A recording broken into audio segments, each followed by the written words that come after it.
Hi guys! Welcome back sa Ms. Lovecraft React, and for this video, i-share ko sa inyo kung paano ako natuto i-adjust yung roam ko according sa damage output ng mga kasama ko. Paano nga ba? Keep watching and enjoy!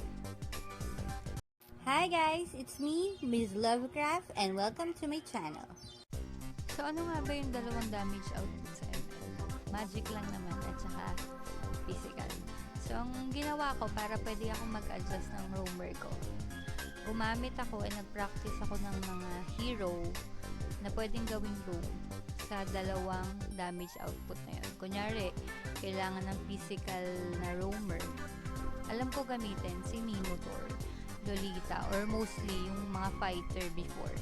Si Mincetar, si Ruby, yun yung mga ginagamit ko para pwede akong mag-adjust dun sa puro magic na kasama ko. Kung baliktad naman, kung more on physical naman sila, mostly ako, syempre, automatic, magic ako. Which is Estes, Matilda, Rafaela, yung mga ganun.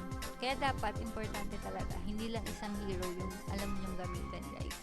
Dapat, alam nyo din yung kahit ibang hero, kunyari sa isang category, hero, may alam kayong 3 or 5, same goes sa gold lane, di ba? Ganun lang naman yun. Next is kung kanino ko natuto mag-adjust. Siyempre, first, nanonood muna ako ng mga video, mga tutorial, mga tips para maging good roamer ka. Marami naman yun sa YouTube, search nyo na. So, siyempre, isa na din yung factor na to. Yan. Siyempre, Blacklist International.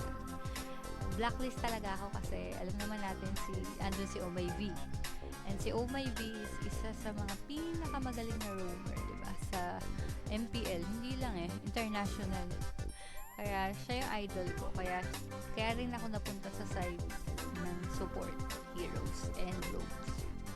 So, itong Game 3 draft na to, ito yung laban ng Blacklist against Ninana kahapon.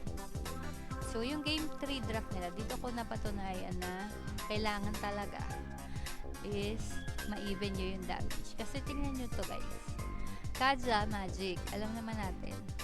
Vexana Magic, Carmilla Magic, and Harriet Magic.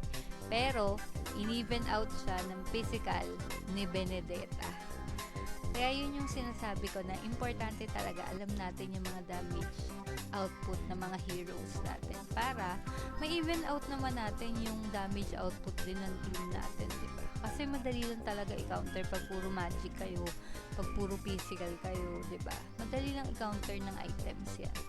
So, importante talaga alamin natin yung items, heroes, and syempre, kung paano mag-adjust. So, yun lang mga lods. Thank you, and God bless. Thank you for watching! Please do like, share, comment, and subscribe. You can also follow my other social media accounts posted on the video. Again, thank you, and God bless.